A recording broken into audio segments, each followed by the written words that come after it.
Hello everyone welcome back to my blog आ समस्त को जुहार। काली मु चितौ पिठार रेसिपी आपण मानक सहित शेयर करथिली। आपण माने बहुत सारा ही भल पाइबा देइचंती, किंतु ता पछरे मो सहित कोन हेची से पिठा बनैला बेले आपण माने जानि नाहंती।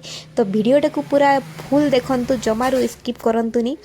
आ एइटा होची लाइफ रो फर्स्ट टाइम मु चितौ पिठा बनैची। केमती कोन करिची चलंतु देखिबा। तो चाउल को तो मु भिजै नेथिली, आउ ताकू चीनी आउ अमूल देकी ग्राइंडिंग करनेली। तापरे हल्का टिके सेठी हमर लूण ऐड कली, तापरे फुलबा पाई बेकिंग सोडा ऐड कली, तापरे ताकू भल भाबरे घांटी नेली।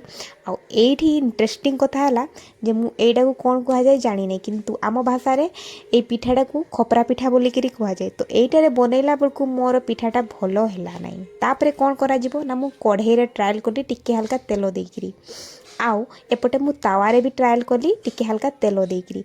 तो तावा वालाटा माने तलटा टिके हल्का क्रिस्पी हैला, मझीटा नरम हैला, किंतु जोटा मु कढ़ई रे बनैतिली सेटा बहुत ही सॉफ्ट हैला। तो फाइनाली मोर चितौ पिठाटा फाइनाली रेडी हो गला। मु भाबिथिली बनै पारबी कि नै। ए देखंतु जोटा कढ़ा वालाटा केते सॉफ्ट हेची।